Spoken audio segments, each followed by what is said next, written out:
मैं एक ऐसे व्यक्ति की कहानी सुनाने जा रही हूँ जो कि काफ़ी अनोखी कहानी है। मैं स्वभाव से बहुत ही आत्मसंयम हूँ।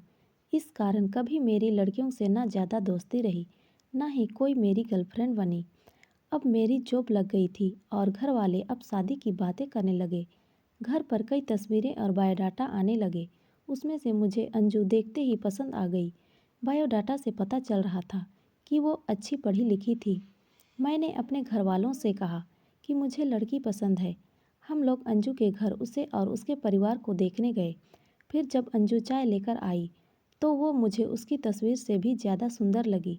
खुले बाल और हल्के हल्के पीले रंग की साड़ी में वो बहुत ही खूबसूरत लग रही थी। फिर घर वालों ने हमें एक कमरे में बातें करने भेजा। कमरे में वो चुप थी। उसके चेहरे पर इतनी खुशी नहीं थी। मेरा दिल धड़क रहा था। मुझे लगा कि उसे मैं पसंद नहीं हूँ। फिर मैंने ही बात शुरू करते हुए कहा कि आप क्या करती हैं। उसने मेरी तरफ घूर कर देखा और कहा कि आपने बायोडाटा देखा नहीं तो मंगाया क्यों था। उसकी बात सुनकर मुझे लगा कि वो मुझ में कोई इंटरेस्ट नहीं दिखा रही है। फिर मैंने उसे डायरेक्टली पूछ लिया कि आपको मैं पसंद नहीं हूँ। वो बोली, मेरे पसंद की बात नहीं है, आप खुद मुझे नापसंद कर देंगे, मुझे पता है। उसने कहा, अभी मैं आपको ऐसा कुछ दिखाने वाली हूँ कि आप वो देखते ही आप शादी के लिए मना कर देंगे। आपसे पहले दो को दिखाया, उन्होंने भी देखते ही मना कर दिया। यह कहकर उसने अपने खुले बाल जो पीछे थे उनको आगे किया। इतने में ही कमरे के बाहर से आवाज़ आ गई और उसकी माँ कमरे में आ गई। शायद उन्हें भी पता था कि वो हर लड़के के साथ ऐसी ही बातें करती है और कुछ बताती है। उसकी मम्मी ने कहा, चलिए बाहर, सब आपका इंतज़ार कर रहे हैं। अंजू ने अपनी माँ की तरफ देखा। मैं बाहर आ गया और बाहर मेरी माँ और पिता, जिन्हें भी मेरी शादी की जल्दी थी, वो भी मेरे मुंह से बस हाँ सुनना चाहते थे। मेरे आते ही मेरी माँ मुझे बाहर ले गई और पूछा कि क्या तुझे लड़की पसंद है। मैं मना नहीं कर पाया, लेकिन एक बात मुझे खटक रही थी कि आखिर वो क्या बताने वाली थी। उसकी मम्मी जिस तरह से जल्दी से कमरे में आई, मुझे बाहर ले गई, लगा ऐसा जैसे कि वो हमारी बातें सुन रही थी। मैंने शादी के लिए हाँ कर दी। मेरे घर वालों ने उन्हें हाँ में जवाब दे दिया, लेकिन अब मैं एक दुविधा में था कि मैं क्या करूं। मैंने उससे बात करना चाहा। मैंने उससे नंबर नहीं मांगा था। मैंने अपनी मम्मी से कहा कि आप बात करें और उसका नंबर ले लें। मम्मी ने अंजू की मम्मी से फ़ोन पर बात की और अंजू का नंबर मांगा, लेकिन उन्होंने यह कहकर मना कर दिया कि अंजू का फ़ोन अभी ख़राब है। मम्मी यह भी कह रही थी कि वो लोग शादी के लिए जल्दी कर रहे हैं। इन सब बातों से मेरे मन में कुछ अजीब सवाल आने लगे। एक शाम जब मैं ऑफिस में था, तब मुझे एक अननोन नंबर से कॉल आता है।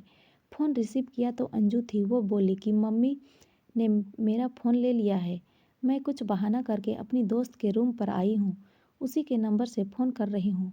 क्या तुम मुझे अभी मिल सकते हो? मुझे वैसे भी उनसे मिलना था। अंजू के बताए एड्रेस पर मैं जल्दी से पहुँचा। वो उसकी दोस्त का रूम था। मैंने जाते ही पूछा, उस दिन की बात अधूरी रह गई थी और तुम्हारी मम्मी तुम पर नज़र क्यों रख रही है? अंजू बोली, मैं तुम्हें कुछ दिखाना चाहती हूँ। उसके बाद तुम्हारे सारे सवालों के जवाब मिल जाएंगे। अंजू आज भी बाल खोल कर आई थी। वो पीछे मुड़ी और अपने खुले बालों को पीठ से आगे की ओर किया। तब मुझे पता चला कि वो क्या दिखाना चाहती थी। उसकी गर्दन पर एक टैटू था, यस नाम का। अंजू बोली कि मैं एक लड़के से प्यार करती थी और हम दोनों शादी भी करना चाहते थे। मैंने उसी के नाम का टैटू करवाया था। यह बात मैंने अपने घर वालों को भी बताई थी और वो तैयार भी हो गए थे। लेकिन यश ने मुझे चीट किया। वो मेरे अलावा भी किसी और को डेट कर रहा था और वो लड़की पैसे वाली थी, इसीलिए उसने मुझे छोड़ दिया। तब से मुझे शादी और लड़कों से एक नफरत सी हो गई थी। उस लड़के को मैंने बहुत प्यार किया, लेकिन उसने मुझे धोखा दिया। तुमसे पहले भी दो लड़कों को मैंने टैटू दिखाया और उन्होंने सच जानकर शादी के लिए मना कर दिया। मम्मी इसीलिए मुझ पर नज़र रख रही है कि मैं तुम्हें भी कहीं सच ना बता दूं। लेकिन मैं उन लड़कियों की तरह नहीं हूँ। मैं नई जिंदगी की शुरुआत सच में करना चाहती हूँ। मैं सुनकर सोच में पड़ गया कि जिसको प्यार मिलता है उसे प्यार की कद्र नहीं होती।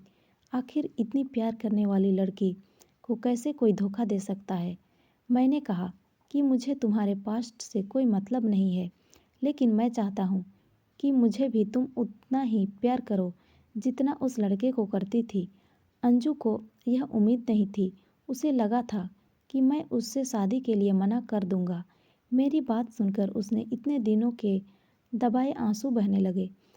मेरी शादी अंजू से हो गई और मैं अपने आप को बहुत किस्मत मानता हूँ कि मुझे अंजू जैसी सच्ची और प्यार करने वाली लाइफ पार्टनर मिली है।